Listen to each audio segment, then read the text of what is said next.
Welcome back to Horoscope TV. It is so great to have you with us again. Great to be here. Today, we are turning our attention entirely to the forecast for February 2026. Yeah. And I have to say, I was reviewing the astrological data before we started recording, and honestly, if you are an Aries or if you have significant Aries placements in your chart, Oh, yeah. looking at this timeline feels less like reading a forecast and more like, I don't know, witnessing a structural renovation of a human life. It's huge. That is not an exaggeration at all. We are analyzing a month that effectively acts as a hinge in time. I mean, February 2026 represents a monumental turning point for the RAM. Right. It isn't just a busy month. It's a generational shift packed into 28 days. Monumental kept coming up in my notes too. It really seems like we're looking at two completely different existences, like separated by a single date right in the middle of the month. It feels almost disjointed. It creates a sense of whiplash, certainly. The astrological data suggests a massive, and I mean massive, shift in identity, in maturity, and in long-term structure. A shift in structure. I like that. The universe has essentially drawn a hard line in the sand on February 14th. The first half of the month, it reads as a party, a final explosive burst of that youthful fire sign energy. Okay. And the second half, well, that is when the rent comes due. That is when the real work begins. Sounds like the classic party is over, time to grow up narrative. But knowing Aries, that kind of transition isn't usually, well, it's not smooth. It is rarely smooth for anyone, but you're right. For Aries, it is particularly jarring. They're all about momentum and moving forward. And this sounds like hitting the brakes. Exactly. But it's more nuanced than just growing up. It's about stepping into a role of authority that has been waiting for you.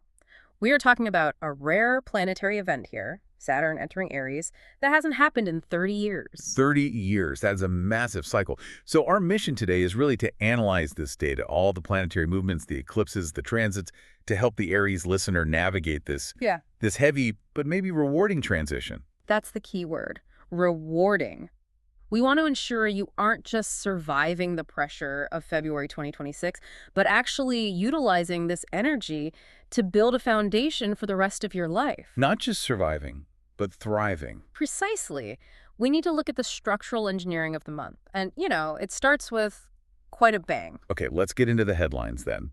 You've described this as a month of two halves. So let's talk about the first half, from February 1st to the 13th. You're calling this the fun before the storm. It is. It really is. We kick off February 1st with a full moon in Leo. Go, Leo. Now, structurally, Leo and Aries they are both fire signs. They get each other, they feed each other's energy. So it's a supportive energy. Incredibly supportive. This full moon lights up the Aries fifth house. Now, for those who don't have the chart memorized, the fifth house covers what exactly? Yeah. Fun, creativity. The fifth house is the sector of pleasure, inner child joy, creativity, gambling, and romance. It's the playground of the zodiac. So a full moon, there's a culmination of all that, like a peak moment of fun. Yeah. It represents a culmination or a peak, yes. So right out of the gate, the energy is high octane and theatrical. Very Leo, very Aries. So practically speaking, if I'm an Aries, what does that look like on February 1st? It looks like the ultimate last hurrah. Last hurrah. Because the chart shows this heavy planet, Saturn, looming later in the month. This full moon feels like a cosmic send-off. You might find yourself at a massive celebration. You could have a sudden, brilliant realization about a creative project you've been stalling on. Oh, that's interesting. It is a time to let loose. The universe is essentially saying, enjoy yourself, be loud, be seen, take up space. I love the idea of it being a send-off. It's like the universe is buying you the first round of drinks because it knows you have a lot of paperwork to do later on. That's a perfect way to put it. It's a gift of pure, unadulterated joy. But looking at the data, there is another shift just a few days later on February 4th. Uranus goes direct. Uranus, the planet of surprises. Yes. Uranus is the planet of disruption, sudden change, electricity. It has been retrograde for months, which kind of internalizes that chaotic energy. On February 4th, it stations direct in Taurus. And Taurus is the Aries second house. Oh, That's money and values, right? Correct. When a planet stations direct, its energy is like a laser beam. It's very concentrated and focused externally.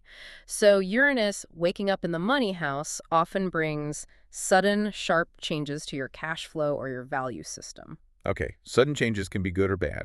Are we talking about losing a wallet or finding a gold bar? With Uranus, it is unpredictable by nature. It isn't necessarily winning the lottery, though that is the archetype, isn't it? Right, that's what everyone hopes for. It is more likely about a sudden shift in how you value things, or a sudden liberation from a financial restriction. So it could be like finding a wad of cash in an old winter coat you haven't worn in years. Yes. Or on the flip side, realizing you've been paying for a subscription service for 3 years that you never use, Yes. and you just suddenly cut the cord. That is a perfect example. It is about breaking free.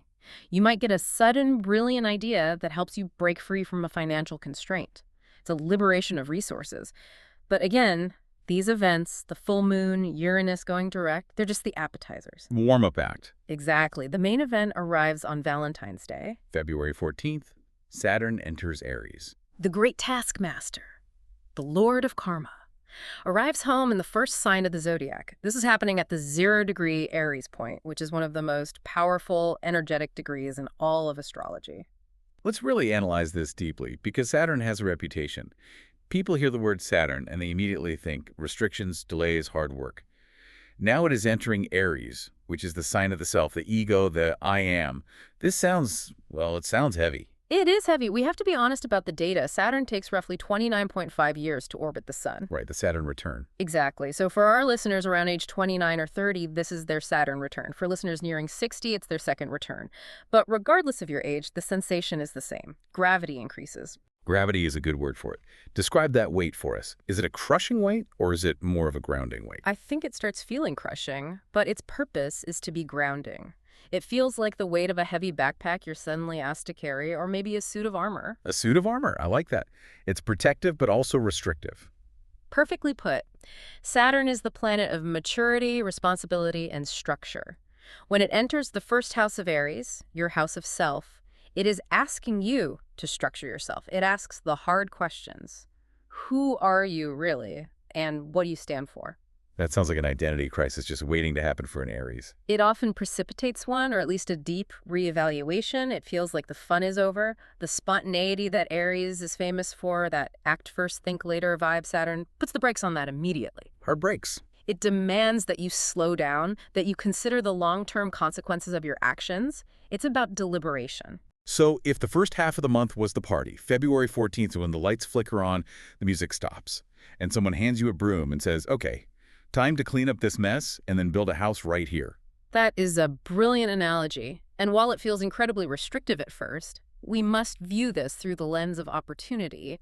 It's not a punishment. That's a powerful reframe. The work you start on February 14th, the discipline you implement, it builds the foundation for the next few decades of your life.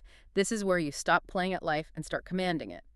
Saturn grants authority, but only to those who do the work. It's not a punishment, it's a promotion. But promotions come with way more work and much higher stakes. Exactly. And the universe doesn't give you much time to adjust to this new boss energy before it throws another curveball at you. Oh, of course not. We move into the complexity of late February, specifically the eclipse on February 17th. Right, a solar eclipse in Aquarius. Now, looking at the chart, Aquarius rules the 11th house for Aries. That's networking, groups, long-term goals. And eclipses are notoriously unstable data points. They are wild cards. They're cosmic reboot buttons. They eclipse things out of our lives and eclipse new things in, often very suddenly. A solar eclipse in your sector of networking suggests a sudden reboot of your social circle or your professional network. Okay, so practically speaking, this could be a sudden opportunity to join a new team at work. Or maybe you meet someone, an influential person at an event who just opens a door you didn't even know was there. Yes, absolutely. But because it is an eclipse involving the nodes of fate, it can also be disruptive. A project you were working on with a team might just end abruptly, or a group dynamic you relied on, maybe your friend group, might suddenly shift or even dissolve. It shakes things up. And for Aries, who really likes to be the leader, the lone wolf sometimes, having to navigate this shifting group dynamics sounds tricky. They like to be in control. It forces adaptability. The advice inherent in this placement is very clear. Even if you prefer working alone, collaboration is mandatory during this eclipse. You cannot navigate this huge structural shift in isolation. You need your tribe, even if the tribe itself is changing around you. Okay, so we've got the heavy weight of Saturn, the instability of the eclipse. And then, just to make things really fascinating, we have a clash of titans on February 20th. Saturn joins Neptune in Aries. This is a really difficult combination to analyze because the energies are so diametrically opposed. You have Saturn, the planet of hard, cold reality, concrete and stone, the ultimate realist, Right. and you have Neptune, the planet of dreams, illusions, fog, and water, the ultimate fantasist. And they are meeting in your sign. Reality meets fantasy. That sounds like waking up from a really good dream and realizing you're late for work and it's raining outside. That is the sensation, exactly. It is a moment of disillusionment. Aries is a sign that wants things now. Speed is the currency of Aries. They want to get from A to B as fast as possible. But when Saturn meets Neptune, it feels like... It feels like running through wet cement. Oh, that's a great image. You might feel torn between your big, beautiful dreams, that's the Neptune influence, and the hard facts of what is actually possible right now, that's the Saturn influence. So the Aries listener might feel really disappointed that things aren't moving fast enough, like you're being held back. Almost certainly. It is a classic Aries struggle, but amplified by 1,000. But if we analyze the purpose of this transit, it is crucial. This disillusionment is necessary. Why? Why is it necessary to feel that way? Because you need to strip away the illusions to align your dreams with reality. You can't build a solid Saturn foundation on a foundation of Neptune fog. You have to let the fog clear, even if it's disappointing to see the cracks in the wall underneath. It's a reality check. A tough one. Mm-hmm. And just as you're dealing with that internal struggle, the month wraps up with a very, very volatile aspect on February 27th. Mars square Uranus. This is the danger zone of the month. We must pay very close attention to this date. Mars is your ruling planet, Aries. It represents your drive, your anger, your energy. It's your gas pedal. It's your gas pedal, and it is squaring, clashing at a 90-degree angle with Uranus, the planet of sudden, shocking change, the lightning bolt. Mars and Uranus fighting, that just sounds explosive. It is high energy, impulsive, and deeply rebellious. The risk here is a temper tantrum of epic proportions. You might feel so restricted by Saturn and so confused by Neptune that when Mars hits Uranus, you just want to blow it all up. What does blow it all up look like? It looks like burning the bridge, quitting the job in a huff, screaming at your partner, sending the email you can never, ever take back. It's a flashpoint. So the lesson here is patience. Just hold on. Patience is the hardest lesson of the entire month and also the most essential one. If you act on those explosive impulses on the 27th, you will very likely regret it. The key is to channel that energy, not let it run wild. Okay, let's pivot a bit. We've analyzed the heavy internal work and the structural implications, but I really want to talk about the heart. What is happening in the secret garden of love and relationships for Aries this month? It is quite a journey, as you can imagine. And again, we see that stark split between the start of the month and the rest of it. Remember that Leo full moon on February 1st? The party moon, yes. Yes. For love, that is the most passionate, dramatic, and fun moment of the entire month. It falls in your house of romance. So if you're single, February 1st is the weekend to put yourself out there. No question. Without a single doubt. The energy is bold, dramatic, theatrical. You can meet someone exciting, someone who makes you feel alive. If you are a couple, it's peak joy, peak creativity. Yeah, that's amazing. It is. But my advice is enjoy it now. Savor every second. Because the tone shifts dramatically on February 10th. Okay, what happens on the 10th? That's when Venus enters Pisces. Venus, the planet of love. Correct. Venus, the planet of love, beauty, and attraction, enters your 12th house, the house of secrets, spirituality, and the subconscious. That sounds mysterious and maybe a little complicated. It is complicated. It's beautiful but complicated. Love goes underground. It becomes quiet, hidden, or private. It moves from the loud stage of the 5th house to the quiet, hidden monastery of the 12th. Give us some scenarios. What does hidden love actually look like in this context? Well, it could mean you find yourself attracted to someone who is, for whatever reason, unavailable. Or perhaps you start a new relationship, but you decide to keep it a secret for a while. You're not telling your friends or family because you aren't ready for their input. You want to protect it. Or maybe you're just processing feelings internally. Exactly. It can also be a time of processing feelings behind closed doors, dealing with the ghosts of relationships past, healing old wounds. Is there a danger here? With the 12th house, I always worry about things being a little too hidden, a little too foggy. The trap is definitely rose-colored glasses. Venus in Pisces can be absolutely beautiful. It's the placement of unconditional love, of soulful connection, of self-sacrifice.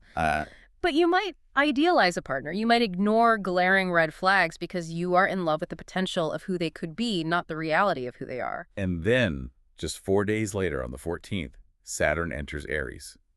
How does that reality check impact this dreamy, foggy love life? It sobers it up significantly. It's like a splash of cold water. Suddenly, you aren't looking at relationships just for fun or for a soul connection anymore.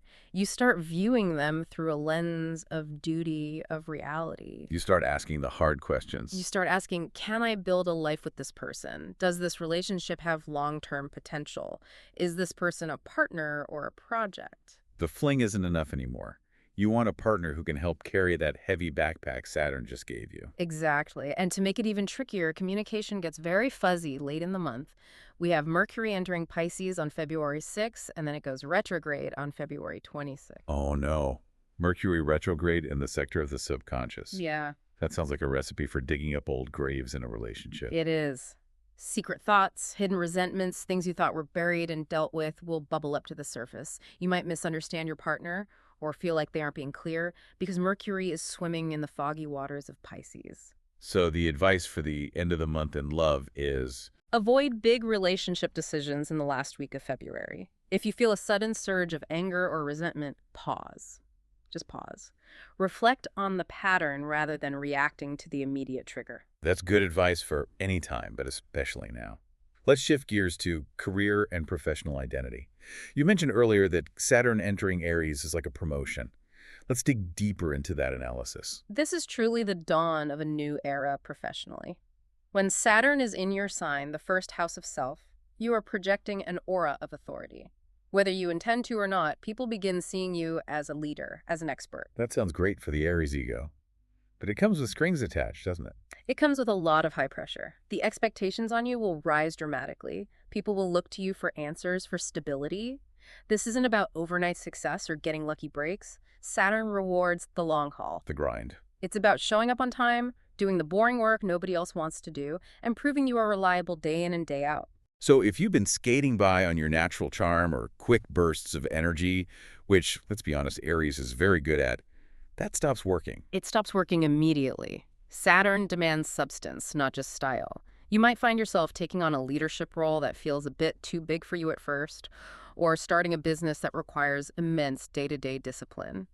You are building the structures that will support your career for the next 30 years. Wow. And how does that solar eclipse on the 17th fit into this career picture? Networking is absolutely crucial here. The eclipse is in Aquarius, your networking sector. This reinforces the idea that your professional rise is intrinsically linked to who you know and how you collaborate. You might get a sudden invite to join a board, a committee, or an influential new project team. You have to be ready to say yes. And be ready for the team to change. It's about being adaptable. But let's circle back to the 27th. We have to keep coming back to that Mars square Uranus date. You called it the professional danger zone. The professional danger zone, yes. Yeah. So you're feeling the pressure of Saturn, you're working hard, trying to be this new reliable person, and then Mars square Uranus hits.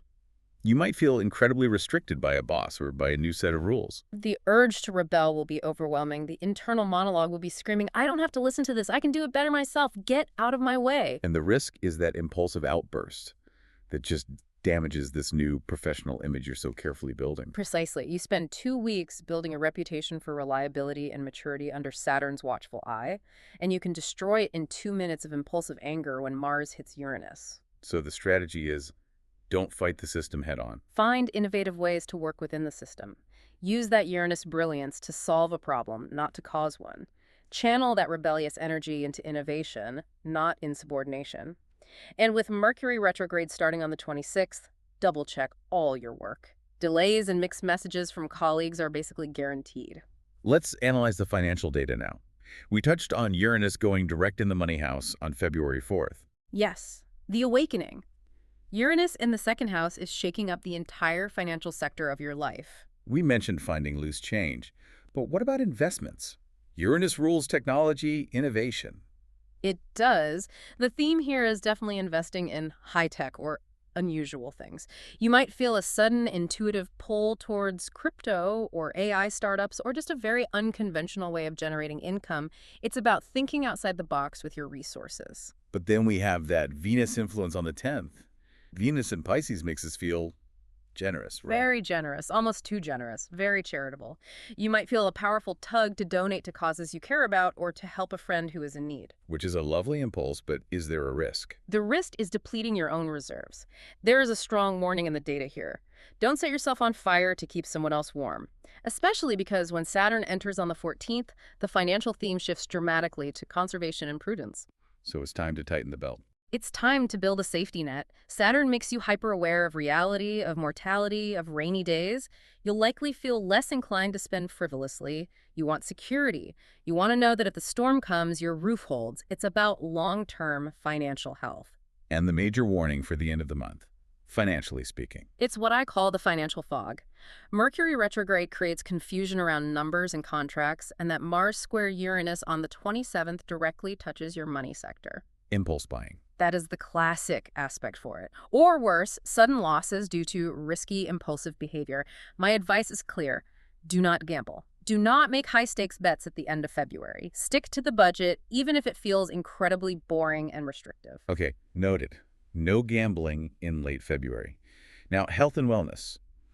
Saturn in the first house, the house of the physical body. What does that feel like physically? It's a reality check for the physical vessel. Saturn's nature is to dry and stiffen. You might literally feel older. You might feel your joints more. You might notice your posture. You might just feel tired. That sounds a bit gloomy. Here's your complimentary arthritis. Enjoy. It can feel that way, but it's a signal. It's the body saying you cannot run on fumes and adrenaline anymore. The fix is disciplined exercise and a better diet. Saturn rewards effort. If you commit to a routine, now stretching, strength training, you build strength that lasts for years. This is the time to build bone density, to work on your posture, to strengthen your core frame. So don't ignore the aches and pains. Address them. Address them responsibly. Go to the doctor, see the chiropractor, and also recognize the profound need for retreat. With all that Pisces activity in your 12th house, the Sun, Mercury, Venus, your energy levels are just lower. You are more porous to other people's energy. So crowds, loud noises, even that solar eclipse on the 17th, it could all be too much. It can be incredibly overstimulating. You must plan quiet time. You need to recharge your batteries in solitude, away from the psychic noise of the world. Are there specific dates to watch out for regarding health? Yes. February 20th, when Saturn meets Neptune, you might feel weak or have strange phantom symptoms that are hard to diagnose. It's essential to avoid alcohol or junk food then. Your system is extremely sensitive. And then, February 27th, Mars square Uranus again. Let me guess. Accidents. Accidents due to rushing. It's the classic aspect for cutting your finger while chopping vegetables because you're in a hurry, or tripping down the stairs because you're frustrated. Impatience is the enemy of your physical health this month. Slow down. Yeah. Breathe. Got it. Okay, let's hit the cosmic specifics. I love this part of our analysis. We have some data points to help our Aries listeners synchronize with the universe. First up, the power color for the month. Crimson red. The hex code is hashtag DC143C. I love that we have the hex code. That is a bold, bloody red, not just any red. It is the color of arterial blood, the color of Mars, your ruler. It is a power color. When you are feeling the weight of Saturn, when you need confidence, when you need to feel your own vitality, wear crimson. Lucky numbers. What did the data show? 1, 9, 14, 27, 33, and 45. And the best dates to circle on the calendar. The days where the energy is most potent or useful. February 14th, definitely. Saturn's entry is a day of power. Also February 20th, when you get that reality check, and February 22nd, which offers a moment of clarity. Now let's analyze compatibility, because with all this heavy shifting, who you have by your side really matters. The data says your best match this month is Sagittarius. Why is that? Well, Sagittarius is a fellow fire sign, so right away they understand the need for action, for freedom, but crucially they bring optimism to the table. Which you absolutely need because Saturn is bringing the heavy. Exactly. When you are bogged down by the weight of the world, feeling like you can't move, Sagittarius is the one who says, hey, look at the horizon, it's going to be okay. This is an adventure. That sounds like a perfect antidote. And specifically, during the confusion of February 20th with Saturn and Neptune, the SAG partner helps you see the bigger picture. They support your new structure without making you feel trapped. They get it. And the worst match. Who should Aries avoid, or at least be extra patient with? Cancer. Oh, the crap. Why the friction there? It is a geometric problem in the zodiac. Aries and Cancer are square to each other on the wheel. You are fundamentally moving in opposite directions this month. How so? Aries is becoming harder, more disciplined, more Saturnian. You're building walls. Cancer, especially with Venus in the watery sign of Pisces, is craving deep, soft, emotional connection. They want to dissolve walls. So Aries is like, I have work to do, I have to be strong, and Cancer's like, why won't you cuddle me and talk about your feelings? Precisely. To Cancer, Aries seems cold and direct. In response, Cancer retreats into their shell, feeling hurt.